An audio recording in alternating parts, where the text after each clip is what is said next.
I'm Amber. My life got flipped upside down when I was just 10.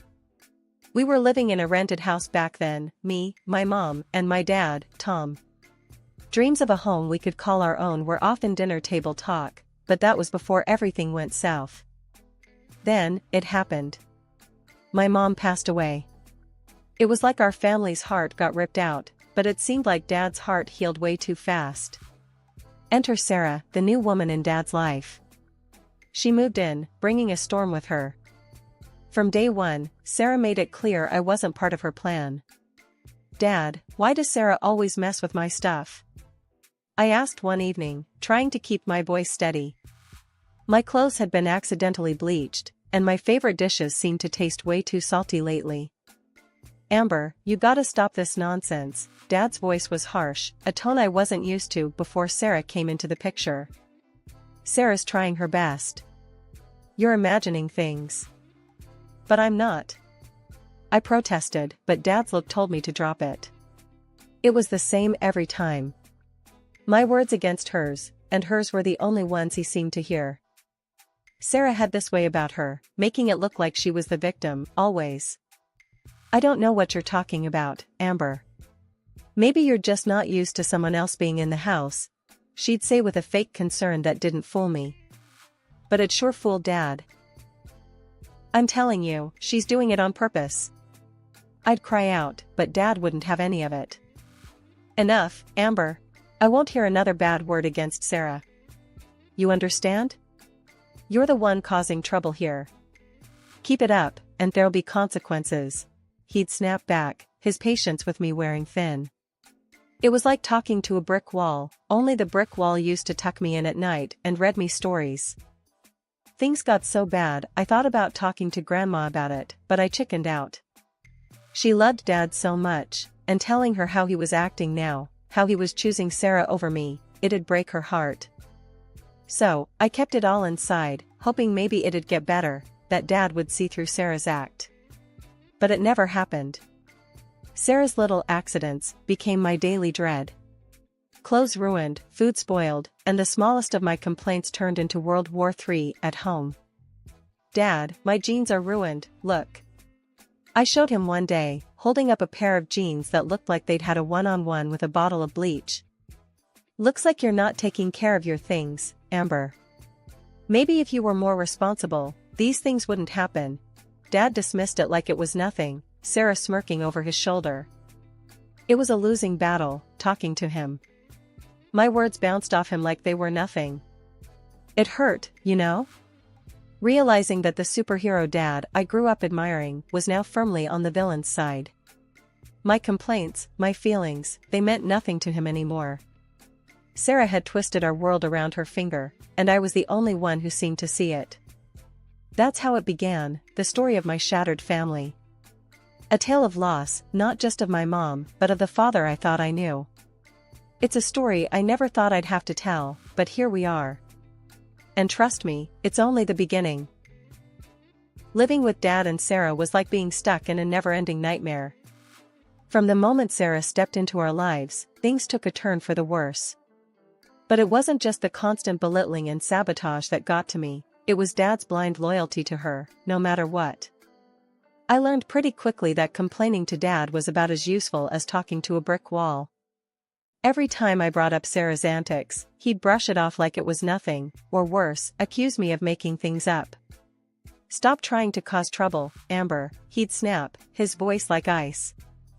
So, I learned to keep my mouth shut and bear the brunt of Sarah's cruelty alone. But it wasn't easy, not when every day felt like a battle just to survive in my own home. The only reprieve came when Grandma came to visit. She lived in another city, so her visits were rare, but cherished. Whenever she was around, Sarah turned into a whole different person. Suddenly, she was all smiles, cooking up a storm and dressing me in the fanciest clothes, like I was some kind of princess. It made my stomach churn, seeing her act all sweet when I knew the truth. "Isn't Sarah just the sweetest thing?" Grandma would coo, her eyes sparkling with affection. I'd force a smile, nodding along even though I felt sick to my stomach. "Yeah, she's something all right," I'd mumble, trying to ignore the knot of resentment building in my chest. But behind Grandma's back, Sarah was a whole different story. She'd go from sugar sweet to ice cold in the blink of an eye, her words like daggers aimed straight at my heart. And Dad? He was none the wiser, too blinded by Sarah's charms to see the truth. "Here, Tom, I brought some money for Amber," Grandma would say, handing Dad an envelope stuffed with cash. But guess who never saw a penny of it? That's right, yours truly. Dad and Sarah would pocket the money faster than you could say greedy, spending it on themselves, while I scraped by with whatever scraps they threw my way. And Sarah's cruelty only got worse with time. When Dad wasn't looking, she'd lay into me, leaving bruises hidden under long sleeves and forced smiles. I became an expert at covering up the evidence, hiding the marks with clothes and makeup like it was second nature. "Why do you always wear long sleeves, Amber?" Dad asked one day, eyeing me suspiciously over the breakfast table. "Just like the look, Dad," I lied through my teeth, praying he'd buy it. He grunted in response, turning back to his newspaper without another word. But I could feel the weight of his disappointment like a lead balloon in the pit of my stomach. The days dragged on like a slow-motion train wreck, each one worse than the last. Sarah's cruel jabs and Dad's blind eye left me feeling like I was drowning in a sea of despair. But little did I know, the turning point was lurking just around the corner, ready to shake things up in ways I never imagined. It was a scorching afternoon, the kind where even the air felt heavy with heat. I sat in my desk at school, trying to focus on the lesson while hiding the bruises Sarah had left on my arms. But Mrs. Thompson wasn't one to let things slide. "Amber, why are you wearing long sleeves in this heat?" she asked, her brow furrowed with concern. I shifted uncomfortably in my seat, scrambling for an excuse. I got cold last night," I mumbled, hoping she wouldn't press the issue. But Mrs. Thompson wasn't buying it, not for a second. "Amber, I can see the bruises. You can't keep covering for whoever's hurting you. You need to speak up." My heart hammered in my chest as I searched for a response. But before I could say anything, Mrs. Thompson was already picking up the phone, dialing Dad's number with a determined look in her eye. The tension in the room was palpable as Mrs. Thompson explained the situation to Dad, her voice firm and unwavering. I held my breath, waiting for his reaction. And then, like a whirlwind, Dad stormed into the school, his face twisted with anger.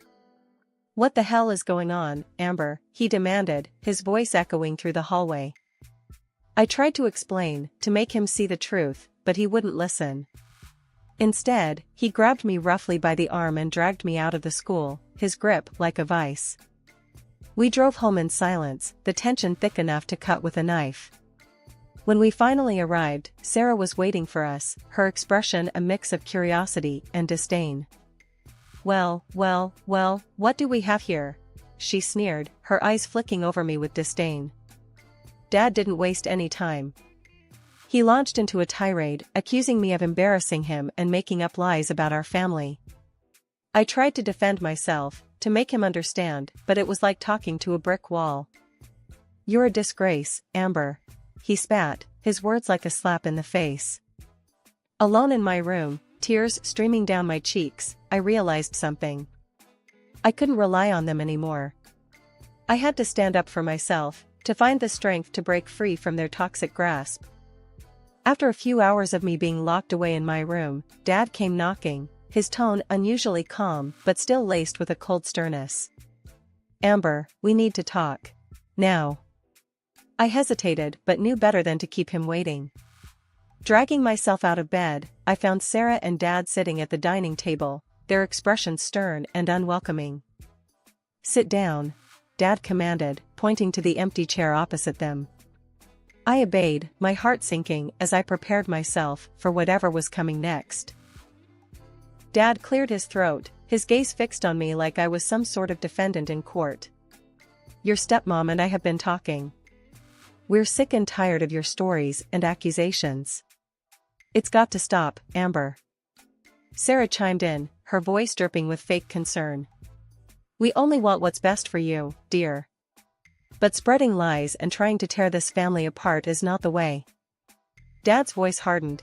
"If you keep this up, telling these tall tales about Sarah, there's only one way this is going to end. We'll have no choice but to send you away. To an orphanage. The word hit me like a ton of bricks.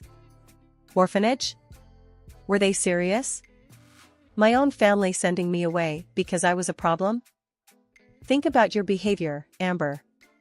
This is your last warning, Dad added before dismissing me with a wave of his hand. Go to your room. Stunned and defeated, I retreated back to my room, their words echoing in my mind. The threat of being sent away was terrifying, yet it also ignited something in me, a determination not to let them break me, no matter what. The echo of my heart pounding was the only sound filling my ears as I dialed Grandma's number. The phone felt slippery in my sweat-dampened palms, a lifeline in the midst of the storm that had become my life. When she answered, her voice was like a beacon in the darkness. "Grandma, it's me, Amber," I stammered out, trying to keep my voice steady. I need your help." "What's wrong, dear?" Her voice was laced with concern, cutting through the fear that had wrapped itself around me. Through choked sobs, I laid bare the truth of my existence under Dad and Sarah's roof. The hidden bruises, the whispered threats, their plan to discard me like an unwanted toy to an orphanage. Grandma's response was swift and decisive. "Stay put, Amber. I'm on my way." Hours later, she was at our door, her presence commanding the room like a storm. Dad tried to block her path, puffing up in a display of authority he hadn't earned. "You can't just take her, Mom. I'm her father, for God's sake." Grandma's gaze was steely, unflinching. "And you failed her, Tom. I won't let you destroy her life." Sarah, ever the snake, tried to slither in with her venom. "She's making it all up. It's all attention-seeking. I've seen the bruises, Sarah." "Your act doesn't fool me," Grandma countered with a glare that could freeze hell over. The journey to Grandma's house was silent, a shared quiet that spoke volumes. The relief of escaping that house was a balm to my soul, yet fear of what lay ahead gnawed at the edges of my newfound freedom. Grandma's home was a stark contrast to the coldness I had come to associate with family. Warmth enveloped me, not just from the crackling fireplace, but from the love that seemed to permeate every inch of the space. "Amber, you're safe here. You always will be," Grandma said as she handed me a cup of tea, her eyes softening. "I don't know how to thank you," I whispered, the warmth of the cup seeping into my hands. "Just be yourself, dear. That's all I've ever wanted for you." Days turned into weeks, and Grandma's house became a sanctuary. She became my mentor, teaching me life skills that were about more than just surviving, they were about thriving. We explored the world together, visiting places I had only dreamed of. Each trip was an adventure, a chance to see the world through eyes unclouded by pain. On my 16th birthday, Grandma handed me a beautifully wrapped package. Inside was a professional camera, sleek and powerful. "Your eyes see the world in a unique way, Amber. Capture it, share it, live it." Photography wasn't just a hobby, it was a lifeline. It gave me purpose, a sense of identity that I had lost in the shadows of my past. "Look at this, Grandma," I'd say, showing her the photos I had taken. Each image was a piece of my soul, a step on the journey of healing. "You have a gift, Amber. Never let it go," she'd reply, her pride in me shining brighter than any camera flash. I had spent so long under Grandma's care that I had all but forgotten about the existence of my father and stepmother. They had never bothered to call me, check up on me, or even acknowledge my birthday or holidays. And truth be told, I didn't miss them one bit. Grandma was all I needed, her love and support sustaining me through even the darkest of times. But just when I thought things were finally looking up, fate had other plans in store. It was a crisp autumn morning when Grandma took ill. At first, it seemed like nothing more than a common cold, but as the days wore on, her condition worsened. The once vibrant woman I knew was reduced to a shadow of her former self, her laughter replaced by labored breaths and pain-filled eyes. I did everything I could to help her, fetching medicine, cooking her favorite meals, but it was like trying to hold back the tide with my bare hands. The inevitable was drawing closer with each passing day. and there was nothing I could do to stop it. One evening, as I sat by her bedside, holding her frail hand in mine, she turned to me with a look of sadness in her eyes. "Amber, there's something I need to tell you," she rasped, her voice barely a whisper. I leaned in closer, my heart pounding in my chest. "What is it, Grandma? You can tell me anything." She took a shaky breath, her grip on my hand tightening. "I'm not going to be around much longer, dear. But I want you to know that I'm proud of you. You've grown into such a strong, independent woman, and I know you're going to do great things." Tears welled up in my eyes as I squeezed her hand tighter. "I don't know what I'm going to do without you, Grandma. You've always been there for me, through thick and thin." She smiled weakly, her eyes brimming with love. "You'll always have me in your heart, Amber. And remember, you're never alone as long as you have the memories we've shared." That night, as I lay in bed, listening to the steady rhythm of Grandma's breathing, I couldn't help but feel a sense of loss creeping over me. She had been my anchor in a sea of uncertainty, and now I was adrift once again, left to navigate the stormy waters of life on my own. The loss of Grandma left a gaping void in my heart, a chasm of grief that threatened to swallow me whole. Her absence echoed through the halls of her house, haunting me with memories of happier times. But amidst the sorrow, a sense of determination burned within me like a smoldering ember, urging me to take control of my own destiny. As I stood by Grandma's graveside, surrounded by wilted flowers and tear-stained faces, I couldn't shake the feeling of disbelief that Dad and Sarah had the audacity to show up. Their presence was like salt in an open wound, a painful reminder of the fractured relationship we shared. Sarah's words cut through the somber silence like a knife, her tone dripping with venom as she demanded I vacate Grandma's house. My jaw clenched with anger, but beneath the rage, there was a flicker of amusement. Did they really think they could just waltz in and claim what was rightfully mine? A bitter laugh escaped my lips, drawing puzzled glances from Dad and Sarah. "You two really are something else," I said, my voice laced with sarcasm. "You think you can just kick me out of Grandma's house and take everything for yourselves?" Dad's eyes narrowed, his fists clenching at his sides. "It's not like that, Amber. We just want what's best for you." "What's best for me?" I scoffed, incredulous. "You mean what's best for you?" Sarah's face twisted with indignation, but before she could retort, I delivered the final blow. "You know what's funny? Grandma saw right through you too. That's why she left the house and $500,000 to me." But the drama didn't end there. Dad's initial shock turned to joy. He began shouting about how, as my guardian, he would control my inheritance. Sarah's eyes gleamed with anticipation as she talked about how they'd spend my money. I couldn't help but laugh at their ignorance.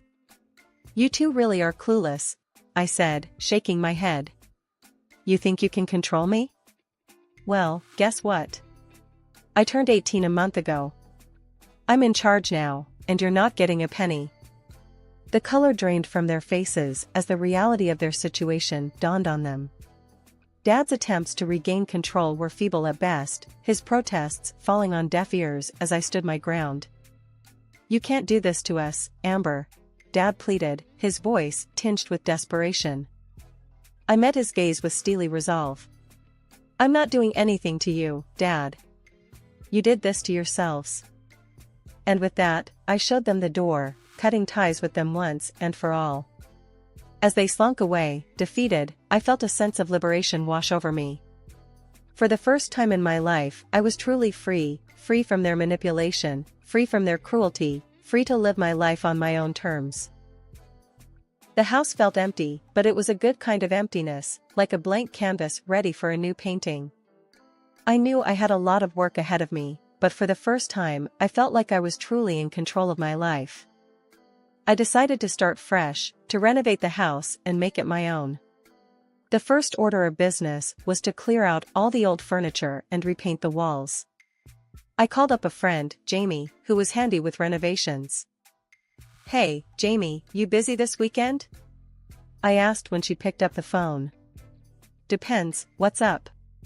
Jamie replied, her interest piqued. "I'm redoing the house. Need some help painting and moving stuff. Plus, I could really use the company, I said, hoping she'd say yes. You had me at redoing the house. I'm in. Need to escape my own chaos here, Jamie said with a laugh. Jamie came over the next day, armed with paintbrushes, rollers, and a playlist that could keep us motivated for hours. We started in the living room, deciding on a bright, cheerful color to replace the dull beige that had been there for years. As we painted, Jamie turned to me, a mischievous glint in her eye. So, this house is all yours now, huh? Planning any wild parties? I laughed, dipping my roller back into the paint. Wild parties? With my 2 friends? Please, we'd be asleep by 10. Speak for yourself. I'm a party animal, Jamie protested, flicking a bit of paint my way. The day turned into evening, and before we knew it, the room had transformed. The new color made the space feel warm and inviting, a reflection of the new start I was craving. The following weeks were a blur of activity.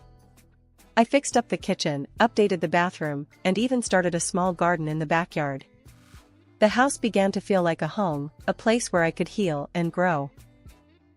One evening, as I sat on the newly installed deck, admiring the sunset, my neighbor, Mr. Henderson, called out from over the fence. Place is looking good, Amber. You've been working hard. Thanks, Mr. Henderson. It's been a lot of work, but it's worth it, I replied, grateful for the acknowledgement. Need any help with that garden?